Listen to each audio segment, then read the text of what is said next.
Good morning.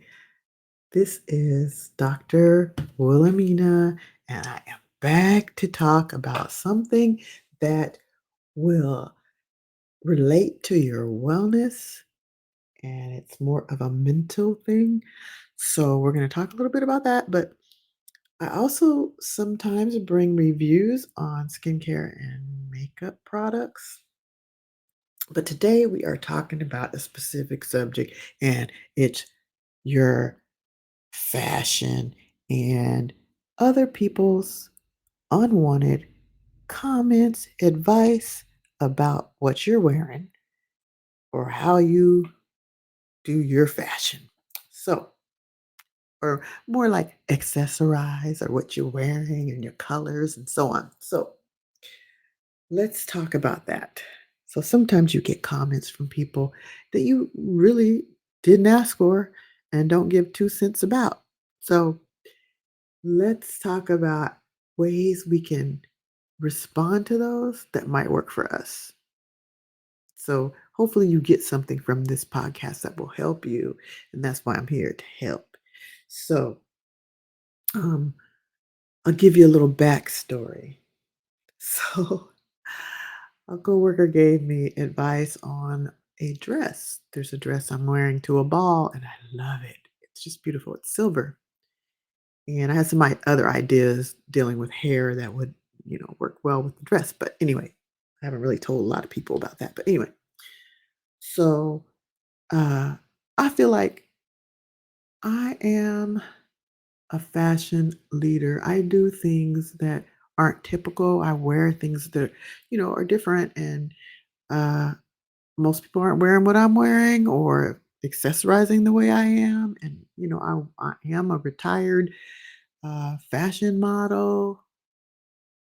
I did some minor commercials, things like that. But this is all why I think that I am appropriate to talk on this subject. So let's talk about it. I'm going to give you 5 different types of responses you can give to these people because, sometimes it's people you like or people that are in your life that you really can't get rid of. They're going to be there. So let's talk about this. Number one is the light and polite deflection. So you're really putting it back on them to think about, what they said or why they said it or whatever. You're really basically standing up for yourself, but not so strongly, just polite. And that's for when you don't want any drama. That's what this is about. So you might say something like, thanks, I'm comfortable with what I chose. And leave it at that. And then there's another two I'm going to give you. Uh, that's an interesting perspective. I like it this way. And we're being polite, remember? Another one, smile and change the subject. I do that all the time. And it comes natural. So if you're that person, you know what I'm talking about. Someone says it gives you some advice about something really stupid or just off base or just you don't agree, or maybe you agree, but you didn't ask for it.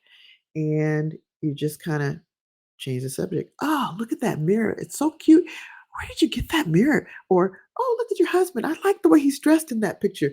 Where did he get that suit? Those kind of things. So, back to the dress. We were looking at the dress that I had selected, and it is really beautiful. And in the picture, it had some gold shoes.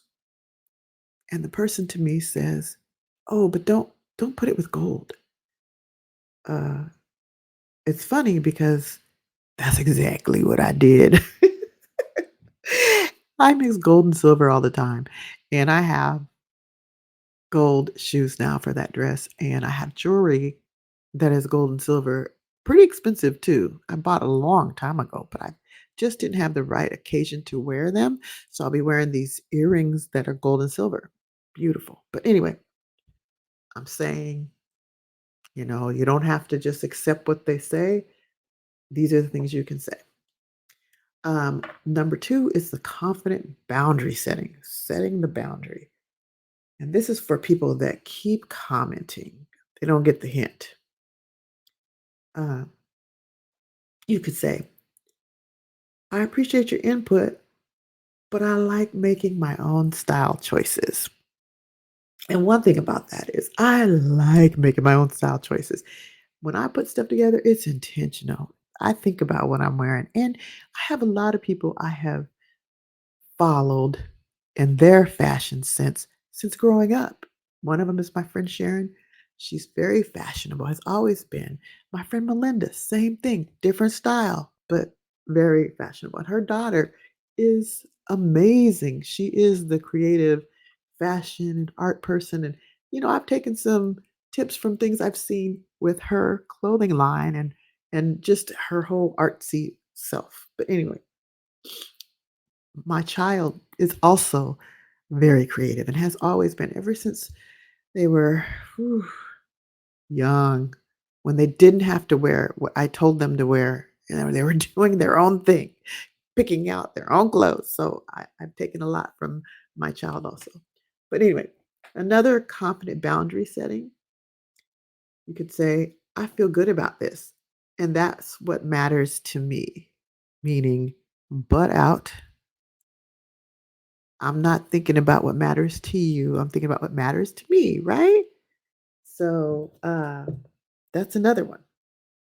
We're going to go on to number 3, but it's been a while since I've done a podcast. So one of the things I always did was make sure that I had my computer plugged in so I never have a power issue. But guess what? I'm having one now. So at the same time, I'm plugging in my computer as we go to number 4. Number 4, oh, I'm sorry. We're on number 3. Number 3, you have friends and family.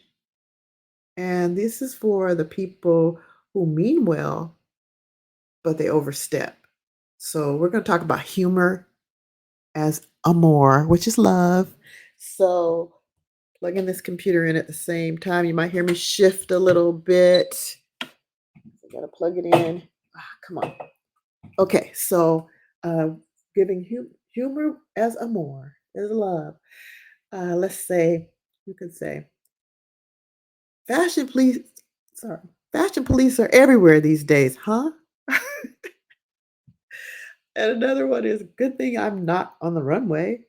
Well, in my past, I was on the runway. So I know what I'm talking about. I'm a leader when it comes to fashion, and I know it. Not do things different, things that other people don't do, like putting different patterns together, stripes and flowers, or big shapes and stripes and squares. I'm big about that, but I do have a rhyme to my reason. So I will not do big flowers on top, big flowers on the bottom, different colors. No, there is a rule that I use, and one is I will make sure that I have small patterns on one if I'm going to wear big patterns on the other. Maybe lines and stripes going all kinds of ways, but the other rule is that they're the same color. They're all in the same color scheme. It's not crazy colors or anything like that. It might be a crazy color altogether, but then you've got the patterns going too that are maybe minimal in some areas.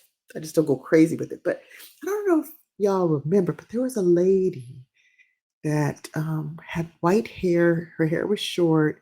I think she died recently. I don't know her name, but she was awesome in her choices. And they were nothing anybody else was wearing and just so different. But her clothing was alive and people loved it. I loved it. I liked a lot of her posts because it was so cool. But anyway, let's go on to the next. We've only got 5 total categories. This one is to be direct and firm. And this is when it really bothers you. And I suppose some of mine really bothered me. So, that's why I am even here doing this podcast. And this one is about repeated unwanted advice. You don't ask for it, you don't give it, but you keep getting it. So here's one. I didn't ask for feedback on my clothes, so please stop commenting on them. Basically, butt out again. Um, Another one, I'd like to dress the way I want without advice. Okay. So basically, you want them to stop. So I don't know if they ever get it, or if they take offense, but at that point, they keep giving it. It doesn't really matter. Just tell them. You can do that. Some people won't do that. And I don't imagine me doing that either. So let's be honest. Number five, internal mindset shift. Now, this is the most important. It's the last one. This one is about you. And sometimes the most powerful tool is reminding yourself. Style is a personal expression. It's not a group project. I always hated group projects anyway when I was in school. I always hated it because everybody didn't do their part where they were supposed to do their part and whatever, whatever. But it's not a group project. It's your choice. Remember that. It's your expression. The other one is people's comments often reflect their own insecurities or taste. So it's something they would do or they're insecure about, but you don't have a problem with it. So it's not your value. Remember, it's not your value. It's about them. And so don't be insecure about their taste or insecure at all. So um, there's sometimes that people dress the way they dress because that's who they are. Like let me give you an example. That same person that told me not to wear gold with the silver doesn't like wearing yellow gold. So um, that's the reason why they said it. Me, myself, I'll wear gold, silver, or gold and silver, or platinum and silver. I mix it up. That's how when I sold jewelry, that was my thing, trying to get people to mix it up. You don't have to stick with one. So that's what I'm saying. So if you have someone you know that could use this video, whether they're on either side of the equation, share this podcast and like and subscribe if you're on my YouTube and share this with anyone that has this issue. And it's not always about fashion. We're talking about fashion right now, but it could be anything. You make your own choices in life. And if you make negative choices, it's on you. You chose that. And the consequences, they're yours. So I actually would love to see people speak up for themselves and make their choices. So share it. Okay. So I hope you had a beautiful Saturday with me. It's a short podcast. Come back. I'll still be here. I'm here. It's just I got a lot of stuff I'm dealing with these days, and so I don't have as much time like I did before. But I'm here. Keep coming back and listening. And I appreciate Switzerland. I appreciate Germany. All the other countries people are coming from that are listening. France, and of course the U.S. Thank you for coming back. All right. Have a beautiful day. Take care.